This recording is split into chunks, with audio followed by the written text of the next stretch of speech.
wabarakatuh. Tuan-tuan, kita sama-sama niat i'tikaf. Bismillahirrahmanirrahim. Nawaitul i'tikaf fi hadzal masjid sunnatan lillahi ta'ala. Al-Fatihah. A'udzubillahi minasyaitonir rajim. Bismillahirrahmanirrahim. Alhamdulillahi rabbil alamin. Ar-Rahmanir Rahim. Maliki yaumiddin. Iyyaka na'budu wa iyyaka nasta'in. Ihdinas siratal mustaqim. Siratal ladzina an'amta 'alaihim ghairil maghdubi 'alaihim waladdallin. Amin. Alhamdulillah. Alhamdulillah nahmaduhu wa nasta'inuhu wa nastahdihi wa nastaghfiruh. Wa na'udzu billahi min syururi anfusina wa min sayyiati a'malina. May yahdihillahu fala mudilla lahu wa may yudlil fala hadiyalah. Asyhadu an la ilaha illallah wahdahu la syarika lah wa asyhadu anna Muhammadan abduhu wa rasuluh. Allahumma salli ala sayyidina Muhammad tibbil qulubi wa dawaiha wa afiyatil abdani wa shifaiha wa nuril absari wa diyaiha wa ala alihi wa sahbihi wa barik wa sallim. Subhanaka la ilma lana illa ma 'allamtana innaka antal alimul hakim. La haula wala quwata illa billahil aliyyil azim. Bahagia Tuan Imam, Tuan Bilal, Tuan Siap Masjid, Tuan Pengurusi serta jawatan kuasa, tuan-tuan muslimin muslimat sidang jemaah Masjid Qaryah Kampung Sawah Sunggala. Alhamdulillah, syukur pada Allah Subhanahu Wa Taala, kita masih diberi kesempatan oleh Allah untuk bersama pada malam ini. Selesai kita solat maghrib tadi berjemaah, ya. Masih diberi kesihatan, masih diberi kekuatan, masih lagi diberi tidak rasa bosan untuk terus hadir, ya. Itu nikmat yang kita ada insya-Allah pada malam ini. Kita masih lagi dalam bab dengki, bab hasad, ya. Iaitu dalam kitab Khuluqul Muslim ni.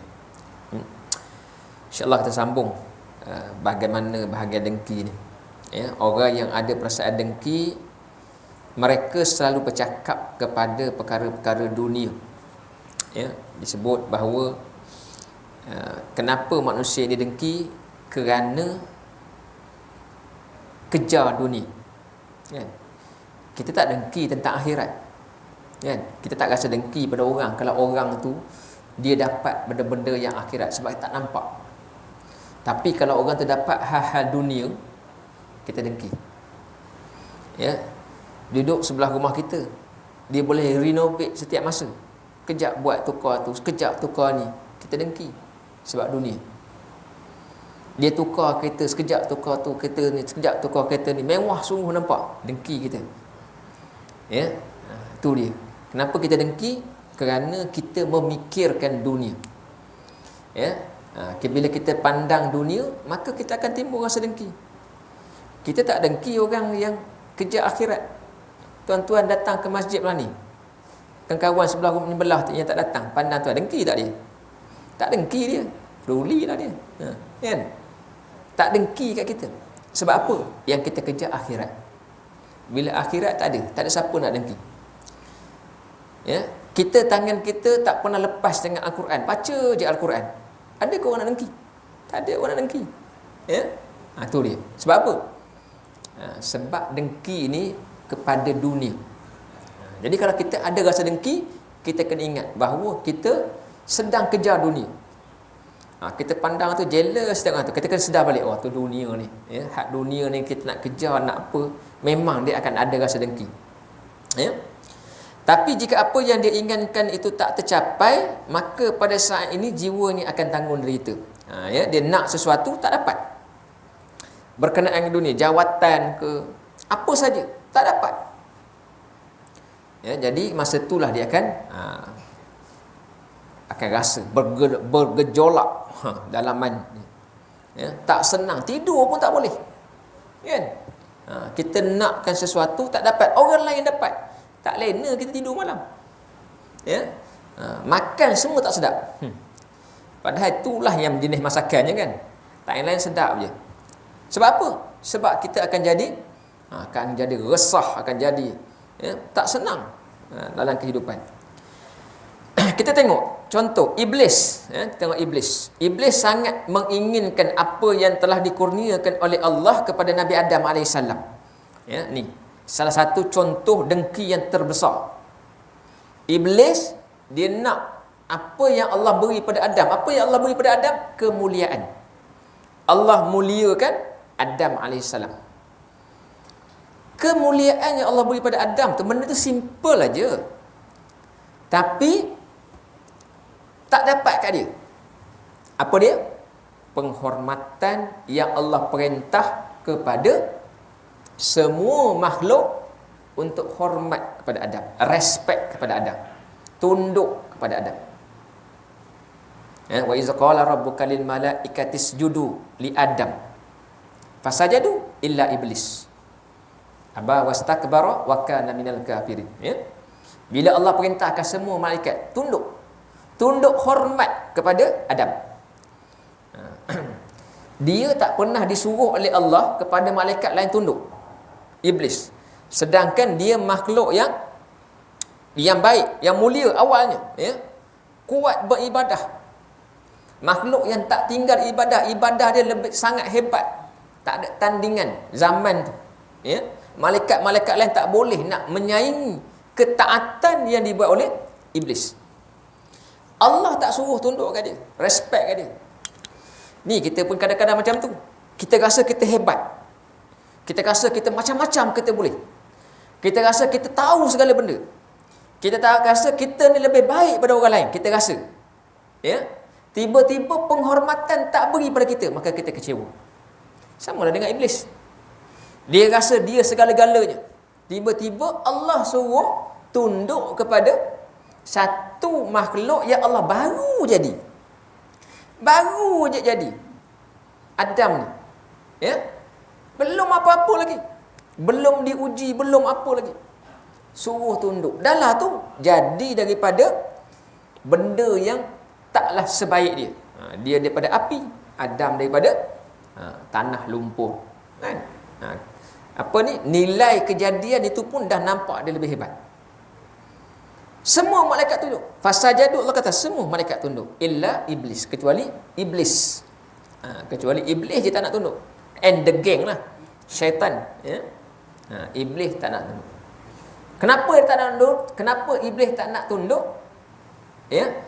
Aba wastakbar. Kata. Bila Allah suruh tunduk, semua malaikat tunduk, tapi kecuali iblis. Sebab apa? Dia enggan. Dia tak nak. Dia tak nak. Iblis kata, kenapa saya kena tunduk pada dia? Enggan, tak nak. Suruh buat, Allah perintah, tak nak buat. Sama dengan kita. Allah perintah kita buat ibadah wajib. Kita nak buat, ada yang buat, ada yang tak buat. Yang tak buat tadi apa? Abah, enggan. Bila Allah perintah tak buat, maknanya engkar namanya. Bukannya iblis tak sujud pada Allah. Bukannya iblis tak buat ketaatan pada Allah. Lain. Satu je, tunduk hormat je. Tapi sebab enggan lawan perintah Allah, maka Allah murka. Dahlah dia enggan, tak nak, dia tak nak tunduk, lawan, tak nak tunduk. Kemudian dia tak wastakbar, takbur. Dahlah tak nak, kemudian dia rasa dia besar, dia hebat. Wastakbar. Jadi Allah kata wakana minal kafir. Jadilah dia orang kafir. Terus Allah murka. Ketaatan kepada Allah bila kita tolak, bila kita tak nak buat, macam iblis tadi, Allah terus letakkan sebagai kafirin. Dia bukannya kita kata, saya yang ni saya buat, yang ni je saya tak nak buat. Saya semayang ni saya tak berapa, tapi yang lain saya buat. Puasa saya buat, haji saya pergi, sedekah saya bagi. Cuma semayang ni yang berat sikit nak buat. Abah, enggan. Bila kita enggan, walaupun kita buat benda lain, tak jadi. Sama macam iblis. Lain semua dia buat. Tak ada benda yang dilawan Allah, kecuali itu je. Kan? Maka Allah murka. Murka Allah dia bukan macam murka kita. Kita marah ke anak-anak sekejap je. Kan? Marah anak buat salah sekejap je. Ya? Raya baik semula. Kan? Sekejap je. Tapi Allah kalau murka, Allah terus. Kecuali taubat. Kalau taubat. Tapi iblis tidak lagi. Enggan dia tu, enggan iblis ni, dia punya apa? Kita kata lawan dia tu tak ada nak kata ada masa sejuk. Terus. Tidak ada lagi taubat, tidak ada lagi kemaafan, tak ada lagi nak balik semula ke pangkal jalan. Tak ada. Dah di apa? Alang-alang menyelup perkasang, kan? Macam itulah jadi. Tak ada terus, tak ada lagi nak patah balik. Okey. Jadi bila apa yang Adam dapat penghormatan, Adam dapat pengiktirafan, ya, Allah sebut akan jadi khalifah, ya. Wa iz qulna lil malaikati inni ja'ilun fil ardi khalifah. Allah kata, bila Allah cerita kepada para malaikat, aku nak jadikan seorang khalifah, satu makhluk baru yang belum ada. Malaikat dah ada, ya. Makhluk-makhluk lain dah ada, tapi makhluk baru nak jadikan khalifah. Ya, tu. Siapa? Manusia tadi, Adam. Jadi dia rasa kecewa kerana segala yang dia nak tak dapat. Lalu ia bertekad tidak akan membiarkan manusia menikmatinya dengan mudah. Ya. Jadi dah tak dapat, dia enggan, dia takbur, kemudian dia timbul rasa dendam. Ini sebut tadi. Dengki jadi berpunca daripada apa? Dendam. Ya, dendam tadi, kita dengki tadi, akhirnya timbul dendam. Asalnya dengki sebab Adam Allah muliakan, kemudian timbul dendam. Ini yang bahaya. Ya, bila Allah murka kepada iblis, iblis minta penangguhan. Ya Allah, tangguhkan urusan aku. Maknanya tak mati, ya, tak ada, ya, tak dihukum, tak ada apa. Ya, biarkan dia. Iblis minta. Maka Allah kata, kamu antara orang yang diberi penangguhan. Maknanya iblis ni antara yang Allah beri tangguh dia apa? Boleh berkeliaran, boleh bebas, tak ada apa. Kita tengok malaikat pun dia ada masa. Bukan masa mati, tapi dia ada masa time pencen dia. Ya. Satu riwayat cerita, satu hari, setiap hari akan ada 70,000 malaikat yang akan pencen daripada tugas.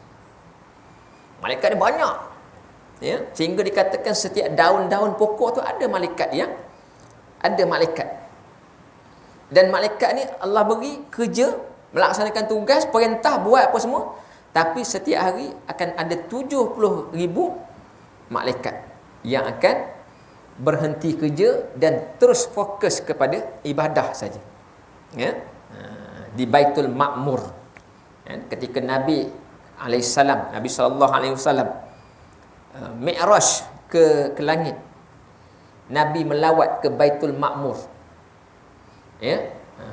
Yang berada di langit yang ketujuh. Nabi Ibrahim alaihissalam ketika itu Nabi jumpa sedang bersandar. Duduk bersandar di Baitul Ma'mur. Baitul Ma'mur ni apa? Kiblat yang ada di langit. Ya? Lama cerita, dia punya kedudukan tu sama. Kaabah di bawah, di atas, sama. Ya? Ceritakan bahawa setiap hari akan ada 70,000. Maknanya malaikat-malaikat pun dia ada time dia. Akan berakhir, dia diberi rehat. Tapi syaitan, iblis, Allah beri tangguh. Dia takkan rasa penat. Dia takkan rasa, ya, nak berhenti. Tak ada. Memang Allah beri kebenaran. Kamu, ya, di antara yang diberi tangguh oleh Allah. Allah kata, ya, boleh buat. Ya, dan dia tidak ada kerja lain. Iblis, syaitan, tak ada kerja lain. Ibadah pun tak ada. Keperluan hidup pun tak perlu. Kerjanya apa? Kerjanya adalah mengganggu anak Adam. Tu je kerja dia. Kita kerja 4 jam, 8 jam, kerja pejabat 8 jam. Lepas tu kita buat benda lain lah. Ada masa lain. Ada masa rehat, berhenti makan. Ada masa nak ke bilik air. Ada masa penat nak tidur. Tu kita. Kerja kita apa? Tadi. masa tu je. Tak sepenuh. Tapi iblis ada kerja lain tak? 24 jam yang Allah peruntukkan satu hari tu, itulah kerja dia ganggu anak Adam.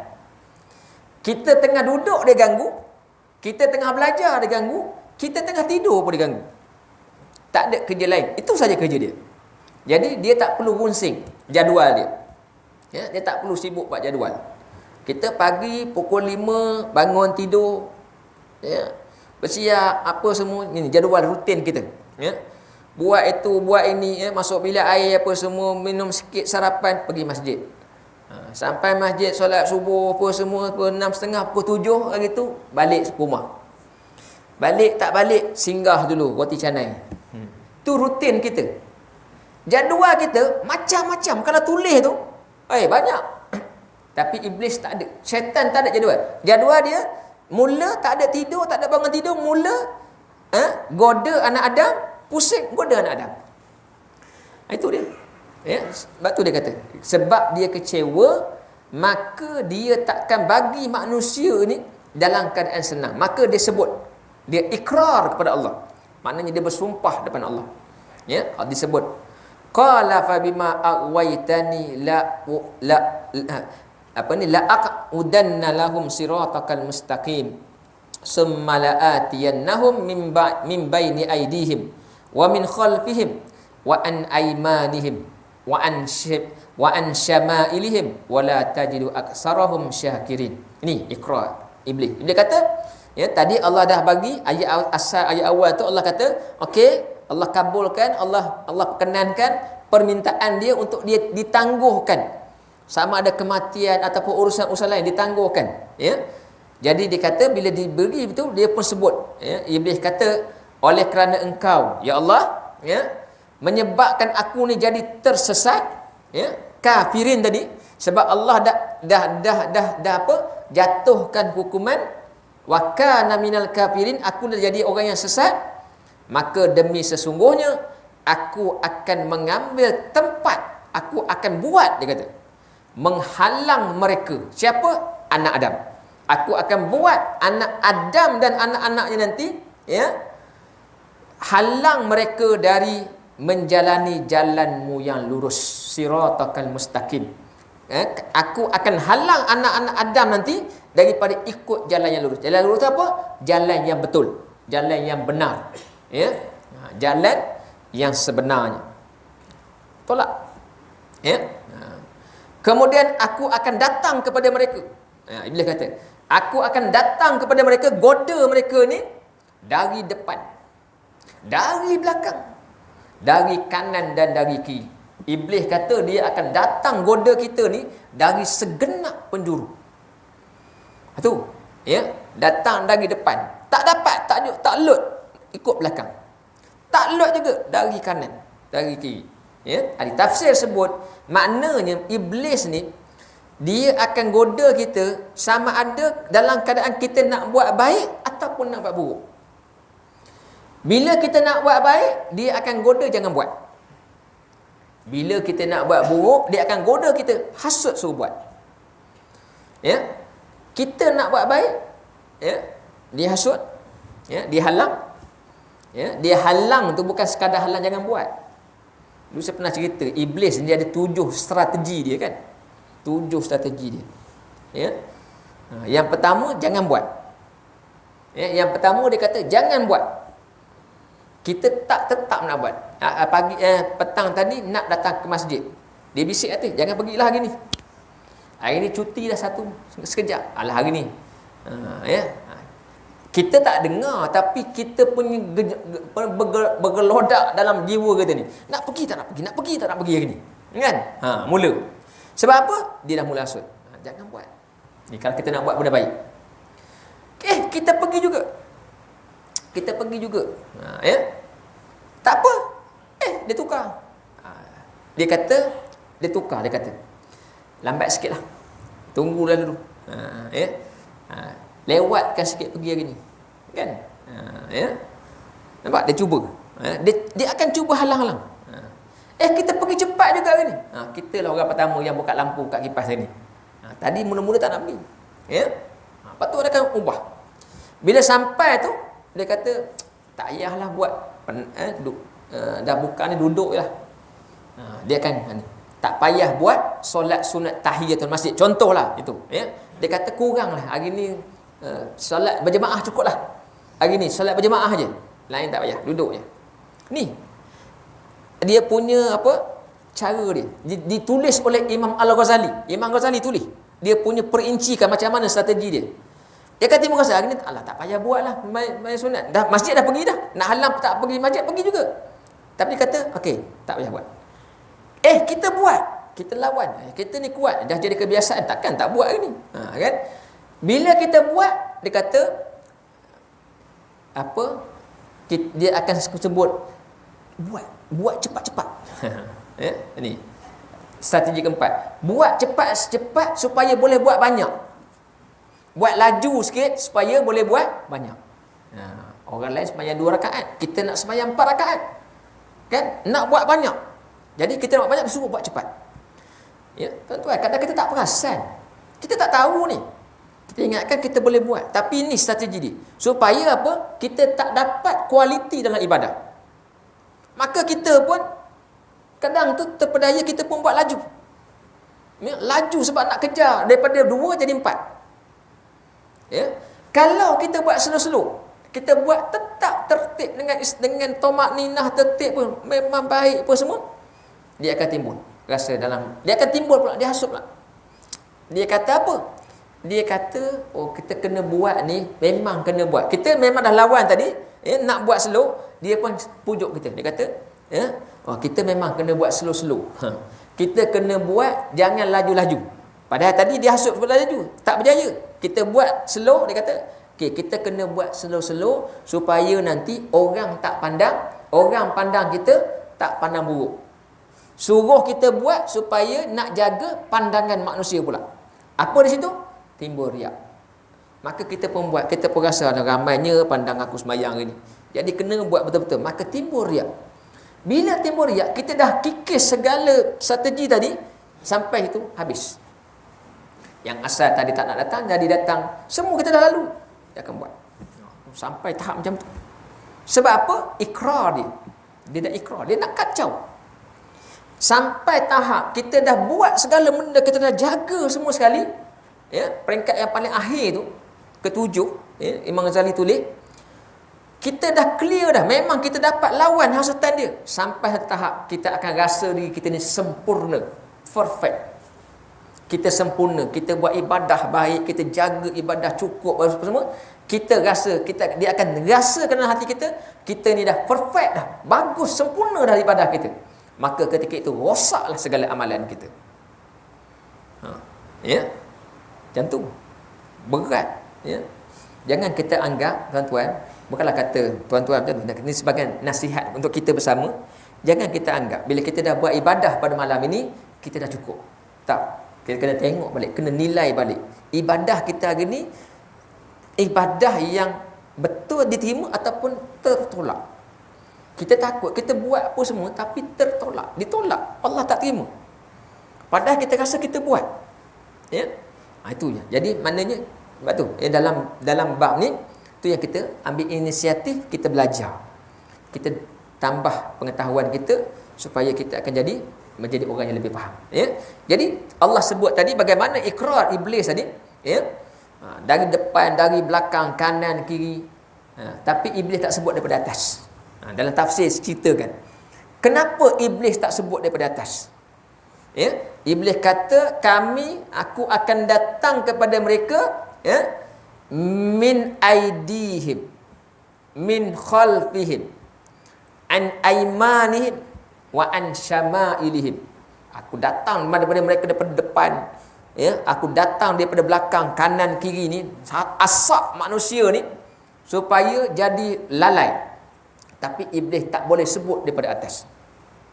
Wa min fawqihim, tak boleh sebut. Ya? Kenapa tak boleh sebut? Sebab ulama sebut, ahli tafsir sebut, kerana yang boleh turun dari atas ini bukan iblis. Yang turun dari atas ini ialah rahmat Allah. Maka iblis tak boleh. Ya, rahmat Allah akan turun dari atas. Dia tak turun dari depan, dari belakang, kiri, kanan. Sebab itu iblis tak akan berjaya kalau ikut atas. Ya, itu dia. Ini surah Al-A'raf ayat 16-17 ya. Dan engkau tidak akan dapati kebanyakan mereka bersyukur. Ya, iblis ni masa sebelum manusia ada lagi. Baru ada Adam saja. Baru ada Adam je baru ada ni. Belum ada lagi, tapi iblis sebut ya, wala tajidu aksarahum syakirin, dan engkau ya Allah engkau tak akan lihat manusia ni ramai yang tak bersyukur. Ramalan iblis, baru ramal saja sebab belum berlaku. Dia punya sumpah sampai dia kata, Allah, aku akan hasut anak Adam ni sampai nanti kau akan tengok ya, manusia ni ramai yang tak bersyukur. Dia baru ramal, tapi ramalan iblis itu betul. Bukan nak kata kena percaya ramalan tu, tak. Ini disebut dalam tafsir, cerita bagaimana iblis hanya sebut benda belum berlaku. Dia hanya sebut akan datang manusia ni ramai tak bersyukur sebab dia punya benci dia punya dendam ni sangat kuat. Jadi ikrar dia macam tu. Dan tafsir sebut memang betul. Sekarang ni kita tengok berapa ramai yang bersyukur. Berapa ramai daripada kalangan kita yang menjadi ahlus syukur, orang yang bersyukur. Tak ramai. Ya, tak ramai. Itulah dia. Tuan-tuan, alhamdulillah, insya-Allah tergolong dalam kalangan orang yang bersyukur. Yang sikit. Nak bandinglah kata penduduk di Korea ni. Berapa ramai? Ada 1,000. Ada. Kenapa yang datang ke masjid tak sampai 100? Bukan sini je, merata sama juga. Masjid saya, Bagan Pinang, bila saya pegang mula-mula dulu, saya buat perancangan. Buat perancangan jangka panjang. Ya. Target salah satu perancangan tu ialah nak memastikan kehadiran jemaah paling tidak satu waktu 10 saf. 10 saf. Ya, mula dulu memang kurang lah. Nak jayakan tu, dia kena ada benda lah. Apa, macam mana cara nak capai tu? Sekarang ni, yang ada paling ramai pun 4 atau 5 saf. Tu je ramai. Tapi tak kurang daripada 2. Alhamdulillah. Masjid Bagan Pinang, setiap waktu tak kurang daripada 2. Ya. Maghrib biasanya 4. Ya, maghrib 4 saf. Saf ni macam ni lah, lebih kurang. Satu saf tu dalam 40 lebih. Ya. Tapi kita nak 10 saf. Sebab apa? Kita tahu Korea kita ramai. Mana pergi? Sebab kita nak ajak orang datang ke sini, masjid ni, nak ajak ni sebab apa? Kita nak jadikan Korea kita ni, masyarakatnya adalah orang yang bersyukur. Orang yang bersyukur, dia apa? Dia tak kisah dengan masa dia untuk duduk di masjid. Ya, dia takkan rasa rugi duduk masjid. Dia takkan rasa dia buang masa duduk masjid. Dia takkan rasa rugi duduk selama 1 jam di masjid. Sebab apa? Dia menjadi orang bersyukur. Dia ada 24 jam. 23 jam tu dia boleh buat macam-macam. Ya, jadi contoh. Jadi begitu dengan kita sini. Sama lah, bukan nak kata tuan-tuan, sama je. Maknanya kita ramai, tapi ni tadi, sebab iblis dah kata, wala tajidu aksaruhum syakirin. Aku akan pastikan mereka ni yang ramai nanti adalah dalam kalangan orang yang tak bersyukur. Ya, itu dia.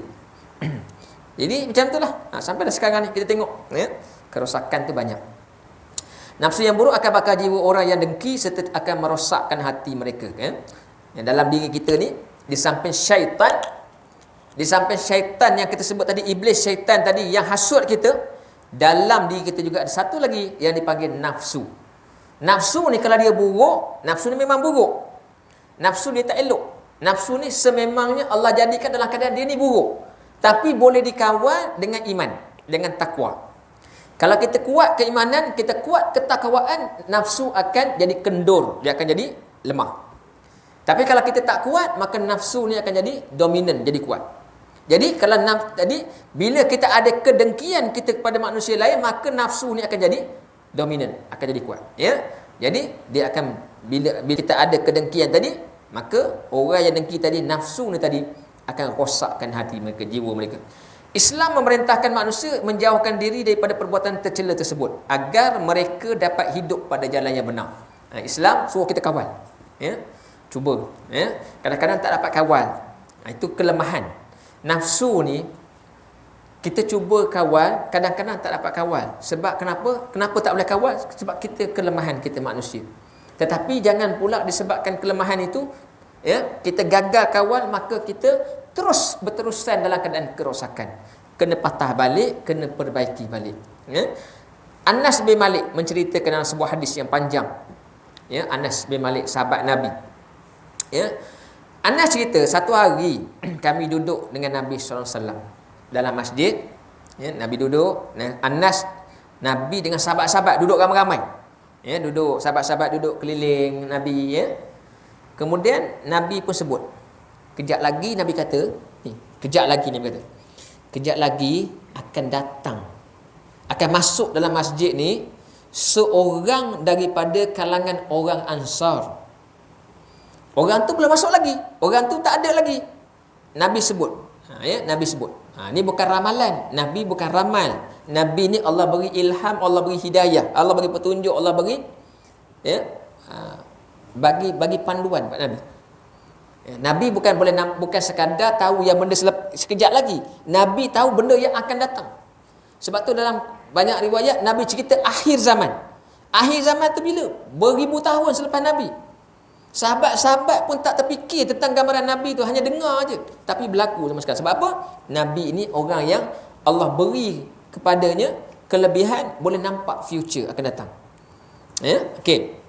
Jadi satu hari ketika tengah duduk dengan sahabat ni, Anas cerita, Nabi pun sebut kejap lagi akan datang seorang penghuni syurga. Masuk kejap lagi ada orang yang dia ni ahli syurga. Nabi kalau sebut ahli syurga confirm. Ya, dia confirm. Dia bukan kata boleh jadi masuk syurga, boleh jadi, kalau tak jadi tak jadilah. Tak, memang, ya. Dia ni ahli syurga. Ya. Kemudian bila Nabi sebut tu, tak lama kemudian masuk seorang lelaki pertengahan umur. Bayi tuan-tuan lah kot. Ya. Bayi tuan-tuan lah, maknanya dah pertengahan umur, dah berusia. Masuk seorang, kita kenal dia, ni orang Ansar. Dia bukan sahabat sama-sama hijrah. Ini seorang Ansar, ya. Mukanya bersih, mukanya nampak apa? Nampak tenang, ya. Nampak sedap mata memandang. Kemudian dia masuk, dia tanggal selipar dia pegang dengan tangan kiri, letak tepi. Okey. Besoknya ketika tengah duduk dengan sahabat, Nabi sebut perkara yang sama. Kejap lagi akan masuk seorang ahli syurga. Orang yang sama juga datang. Ya, esoknya orang yang sama. Dan hari ketiga Nabi sebut orang yang sama juga datang. Pelik tu. Ya. Nabi tak cerita apa dia, siapa dia. Sahabat pun nak bertanya, takut dengan Nabi. Ya, sahabat pun dengar. Dan sahabat pandang heran. Kenapa dia ni? Nabi kata dia ni ahli syurga. Ya. Kemudian salah seorang sahabat hari tu, ya, hari ketiga tu, salah sahabat ni bila dah 3 kali Nabi sebut ni, ya, sahabat bernama Abdullah bin Amru, tak boleh jadi. Dia nak tengok kenapa Nabi kata ni dia ahli syurga. Jadi ketika orang nanti keluar nak balik, Abdullah bin Amru pun datang kejar. Dia kejar, dia kata, ya, tuan, dia kata, saya ni bergaduh dengan ayah. Cerita dia, ya, dia buat cerita. Saya ni baru bergaduh dengan ayah saya ni. Dan kami berselisih faham sikit. Dan saya tak nak balik rumah. Ya, saya tak nak balik rumah. Boleh tak saya tumpang rumah tuan? Boleh tak? Tumpangkan saya, duduklah sehari 2. Ya? Untuk saya nak tenangkan fikiran apa semua. Jadi lagi dia kata, tak apa, silakan. Marilah ikut balik. Ya? Ya? Jadi Abdullah bin Amr kata 3 malam dia duduk rumah orang tu, tak keluar-keluar. Sebab nak tengok apa amalan orang ni sampai Nabi kata masuk syurga. Ni orang ahli syurga. Tengok, ya, 3 sampai 3 malam duduk perhati je rumah tu. Ya. Sampai malam ketiga, sampai hari ketiga, ya, Abdullah bin Amr kata, cakap pada lelaki tu, tuan, sebenarnya saya tak bergaduh pun dengan ayah saya. Ya, saya tak bergaduh pun. Tapi Nabi SAW sebut 3 kali, 3 hari berturut-turut, tuan ni ahli syurga. Jadi saya nak tahu apa amalan tuan. Saya duduk 3 malam kat sini, saya tengok tak ada amalan pelik. Tak ada amalan yang luar biasa. Apa yang kami dengan sahabat-sahabat buat, itulah yang tuan buat. Ya? Apa saja amalan yang tuan buat tu, itulah amalan yang kami biasa buat. Tak ada beza pun. Ya? Jadi apa dia? Kenapa jadi macam tu? Jadilah kita kata, memanglah saya ni macam ni lah. Ya? Inilah amalan saya biasa. Saya tak ada apa amalan yang lain yang berbeza dengan orang lain. Ya? Jadi bila macam tu, Abdullah bin Amr pun pelik. Dia pun nak keluar, nak balik. Bila nak balik tadi, laki ni panggil balik. Sini kejap, kata. Dia kata, anakku ni, dia bahasakan Abdullah Amr ni anak muda ya.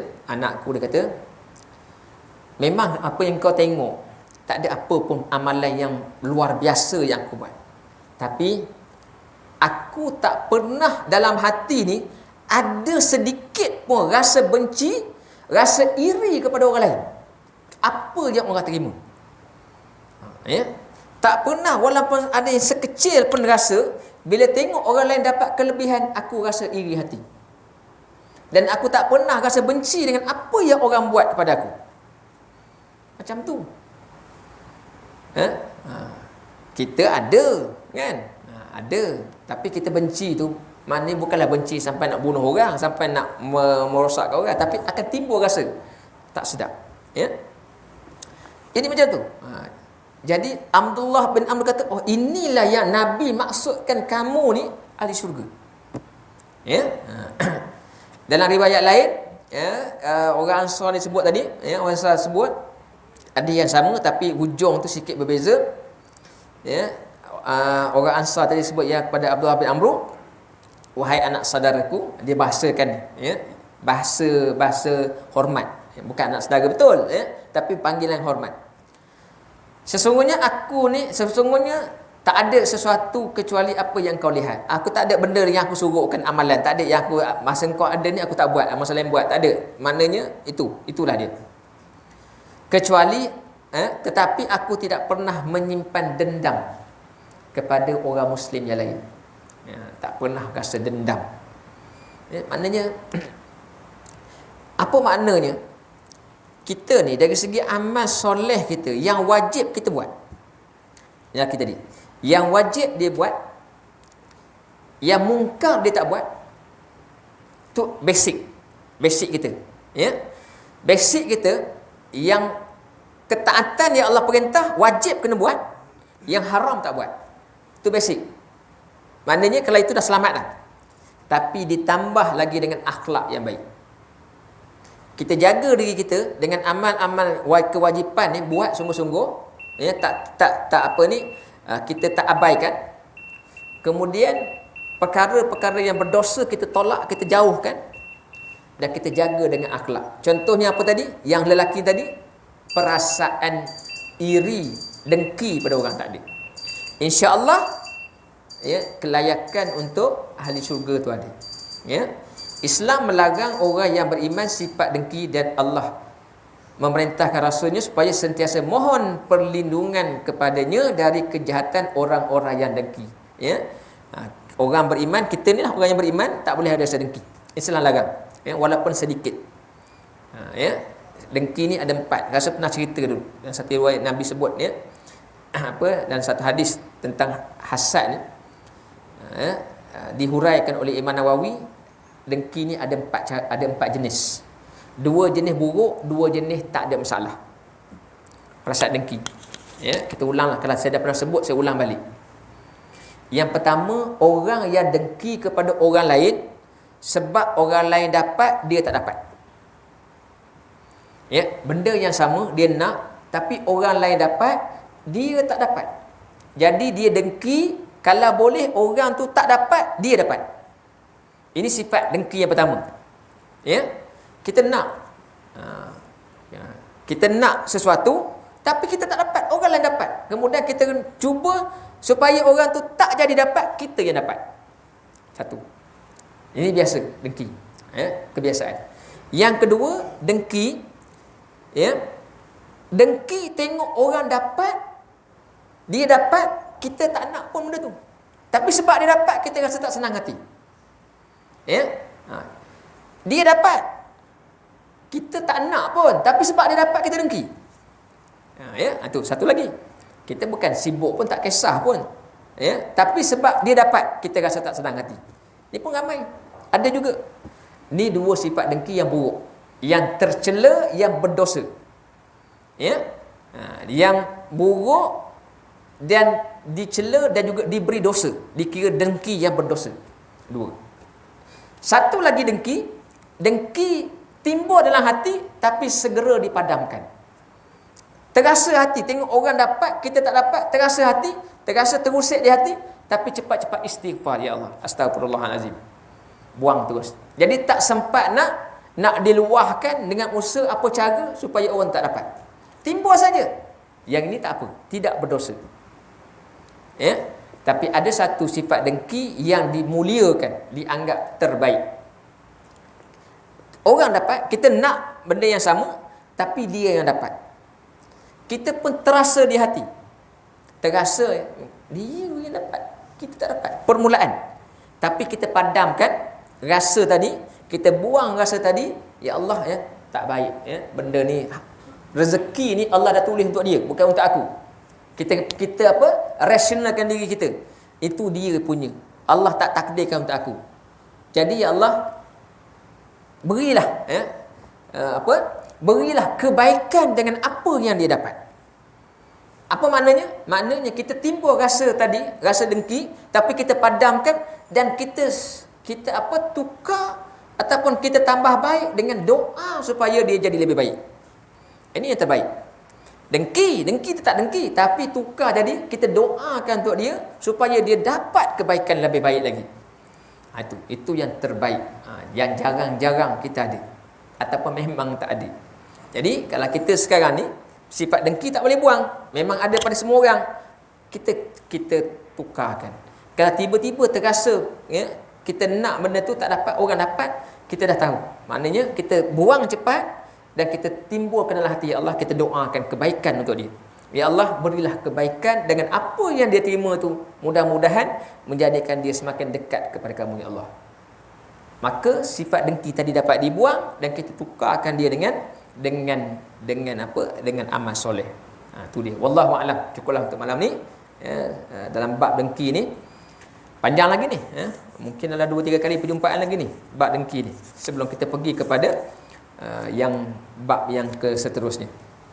Jadi tuan-tuan, sekadar tu tentang apa yang dipesan ataupun yang dipandu oleh Syekh Al-Ghazali, Muhammad Al-Ghazali ini, ya, berdasarkan, ya, panduan daripada Al-Quran, berdasarkan daripada hadis-hadis Nabi, kisah-kisah yang berlaku di zaman Nabi, untuk kita jadikan sebagai panduan dan juga iktibar kita bersama, insya-Allah. Ya, kalau kita dapat hayati, kita dapat buat seperti mana yang kita tengok hari ni, maka insya-Allah kita akan jadi umat yang terbaik, ummatan wasatan, ya, umat yang sederhana, yang terbaik, yang dipuji oleh Nabi sallallahu alaihi wasallam. Wallahu a'lam. Mohon maaf salah silap dan sebagainya. A'udzubillahi minasyaitonirrajim. Bismillahirrahmanirrahim. Alhamdulillahirabbil alamin. Wassalatu wassalamu ala asyrafil anbiya'i wal mursalin wa ala alihi wa ashabi ajma'in. Ya muallima Ibrahim al-hikmata 'allimna, ya mufahhima Sulaiman fahimna fafahamnaha Sulaiman, wa kullan ataina hukman wa ilma. Wa sakharna ma'a Daud dan jibala yusabihna wat tayra wa kunna fa'ilin. Ya Rabb Sulaiman wa ya Rabb Ibrahim wa ya Rabb Musa wa Isa wa ya Rabb Muhammadin sallallahu alaihi wasallam. Akhrijna min zulumatil jahli wan nisyan bi rahmatika ya arhamar rahimin. Allahumma zidna ilma warzuqna fahma bi rahmatika ya arhamar rahimin. Allahumma arzuqna fahman nabiyyin wa hifzal mursalin bi rahmatika ya arhamar rahimin. Walhamdulillahi rabbil alamin. Subhanakallahumma wa bihamdika.